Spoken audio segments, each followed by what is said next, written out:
군사력이나 경제력을 바탕으로 한 하드파워와 구분되는 개념인 소프트파워는 문화와 가치관, 소통과 공감 등을 통해 상대를 설득하는 힘을 의미합니다.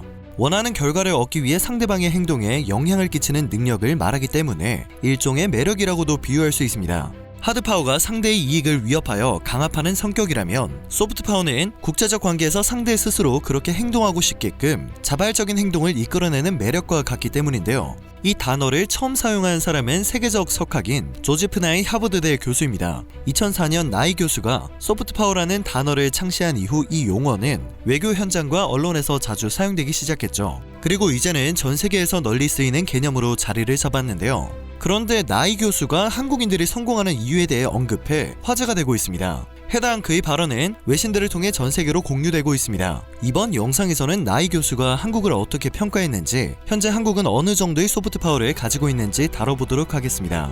현지 시간으로 5일 미국의 주요 싱크탱크인 전략국제문제연구소 CSIS는 국제교류재단과 함께 워싱턴 DC에서 안보를 넘어서 한국의 소프트파워와 코로나 이후 세계에서 한미동맹의 미래라는 컨퍼런스를 화상으로 개최했습니다. 나이 교수는 여기에 기조 연설자로 나섰는데요. 그는 한국에 초점을 맞춘 이러한 컨퍼런스를 열어주어 기쁘다고 운을 뗐습니다. 이어 한국이 막대한 소프트파워를 가졌고 올바른 투자와 노력을 통해 앞으로 더 많은 소프트파워를 가질 수 있을 것이라 믿기 때문이라고 그 이유를 설명했습니다.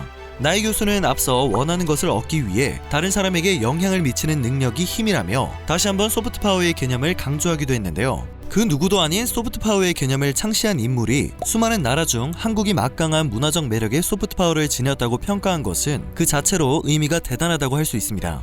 나이 교수는 여기에서 멈추지 않고 한국은 세계의 가장 위대한 성공 스토리 중 하나라는 극찬을 아끼지 않았습니다. 한국은 세계에서 가장 위대한 성공 스토리 중 하나인데 소프트파워 측면에서 한국의 역량과 성공이 충분한 주목을 받지 못했다며 아쉬움을 드러내기도 했죠. 교수는 한국은 문화 측면의 소프트파워를 타고났다고 생각한다며 K-팝과 한국의 대중문화가 세계를 사로잡은 예시는 이미 잘 알려져 있으므로 더 이상 말하지 않겠다고 말해 한국 문화의 높아진 위상을 증명하기도 했습니다. 그리고 한국과 한국인이 성공할 수밖에 없는 이유를 소프트파워에 연관시켜 화제가 되기도 했는데요. 우선 한국에는 위대한 경제적 성공이 있었고 그것이 좀 변덕스럽지만 활기차고 성공한 민주주의를 만드는 위대한 정치적 성공으로 이어졌다고 분석했습니다. 교수는 한 나라가 지닌 문화와 국내 영역의 가치, 그리고 국제 정책이 외부에서 정당하게 보이는지 여부가 소프트파워를 만드는 세 가지 원천이라며 이를 적용해보면 한국은 문화에 대한 소프트파워가 잘 갖춰져 있다고 평가했습니다. 국내적 가치와 그 적용이라는 면에서도 한국은 상당한 성공 스토리를 가졌다는 말입니다.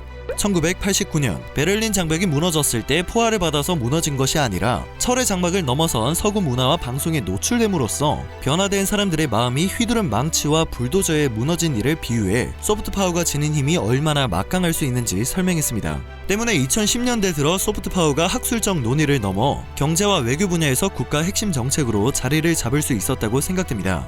이 논의가 처음 시작된 미국에서는 소프트파워 확산이라는 추상적 전략의 한계를 절감하고 미국의 소프트파워를 증진시키기 위해 공공외교의 강조라는 대안을 내놓기도 했습니다. 전 세계를 대상으로 미국에 대한 긍정적 이미지를 확산하고 부정적 이미지를 상쇄하는 정책을 정부가 직접 주도한 것입니다. 단순히 수치로 표현되는 군사력만으로는 마음을 살 수 없다는 단순한 진리의 발견이 공공외교의 시발점이 된 건데요. 2020년대 들어 미중 관계가 격화되면서 양국은 소프트파워 증진 정책을 우선과제로 삼았습니다.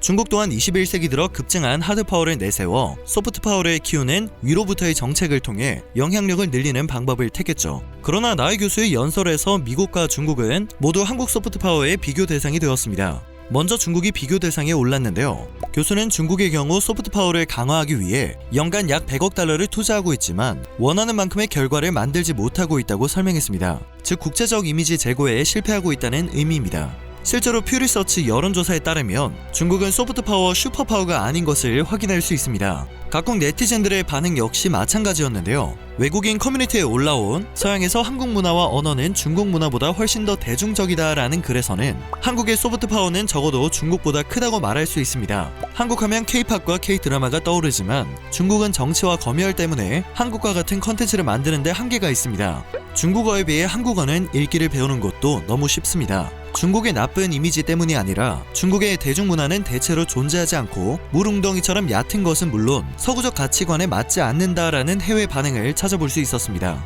특히 우리가 보고 있는 것이 중국이 아직 모방하지 못한 한국 대중문화의 성공적인 수출입니다라는 의견이 눈에 띄었습니다. 다음은 미국이 비교 대상에 올랐는데요. 그는 미국의 경우 소프트 파워를 많이 지니고 있지만 그것을 계속 유지할 수 있느냐는 문제를 가지고 있다고 평가했습니다. 이어 핵심은 미국의 민주주의를 어떻게 발전시키고 트럼프 행정부 4년 동안 봐왔던 어려움을 소프트 파워로 극복할 수 있는지에 있다고 말했죠. 그러면서 그는 반면 한국의 소프트 파워는 작지만 매우 매력적일 수 있기 때문에 개인적으로는 한국이 더 많은 것을 할 수 있을 것이라고 본다는 긍정적인 견해를 밝혔습니다. 소프트 파워의 세 번째 자원은 한 국가의 국제 정책인데 한국이 이 부분에서 효과를 낼 수 있는 시나리오를 얼마든지 쓸 수 있다고 본 것이죠. 그는 해외에서 좋은 일을 더 많이 하는 것이 장기적으로 도움이 될 것이라며 안보를 넘어선 어젠다 확대를 제안하기도 했습니다. 이날 포럼에서는 한국의 소프트 파워를 매우 높이 평가한 나이 교수의 연설 외에도 넷플릭스 한국 오리지널 시리즈 오징어 게임과 그룹 방탄소년단이 세계적 인기를 끌며 두각을 나타내는 한국 문화에 대한 찬사가 이어지기도 했습니다. 존 햄리 전략국제문제연구소 소장은 문화사업 분야에서 한국의 역동적인 소프트 파워를 목격하고 있다며 많은 한국인이 자신들을 약하고 뒤처져 있다고 생각하는데 한국은 창의성이 있고 매우 성공적인 사회라는 낙관론을 받아들여야 한다고 말했습니다.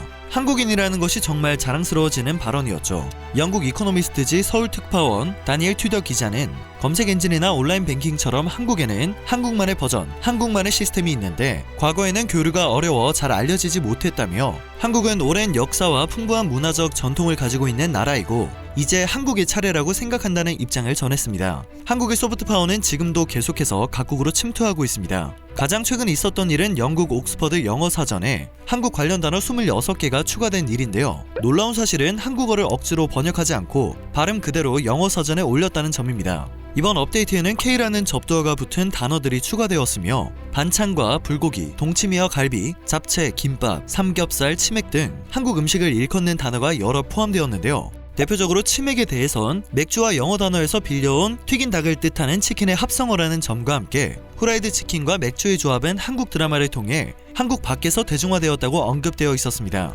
옥스퍼드 영어 사전은 우리 모두가 한류의 정점을 달리고 있으며 이는 영화, 음악, 패션뿐만 아니라 말에서도 느낄 수 있다며 한국 관련 단어가 대거 업데이트된 이유를 설명해 그 뿌듯함을 더했습니다. CNN과 BBC 등의 언론은 한국 관련 단어가 옥스퍼드 영어 사전에 새롭게 등재된 사실을 앞다투어 소개했습니다. CNN은 한류가 옥스퍼드 사전을 휩쓸었다라며 한국어 단어의 영어권 채택과 쓰임은 어휘 혁신이 더 이상 영국과 미국의 전통적인 영미권 국가에만 국한되지 않는다는 것을 보여준다고 평가했습니다. 너무 흥미로운 평가였죠. BBC는 오징어 게임과 같은 쇼를 보거나 버터 또는 다이너마이트와 같이 방탄소년단의 히트곡을 듣는 등 아마도 당신은 삶 속에서 한국적인 영향을 많이 받았을 것이라며 한국의 영향력이 옥스퍼드 영어 사전에까지 이르렀다고 보도했습니다. CEO 월드를 비롯해 세계 10대 강대국을 선정하는 평가 요소에는 군사력, 국제적 동맹, 무기 보유량, 국방비와 정치 안정성, 경제 영향력, 그리고 소프트 파워가 함께 포함되고 있다는 걸 알 수 있습니다.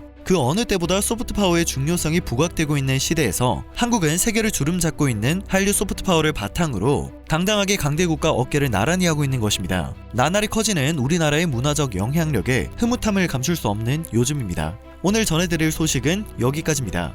영상이 정보가 되셨다면 그것만으로도 정말 감사드립니다. 늘 새롭고 유익한 뉴스를 전하는 로버튜브 되겠습니다.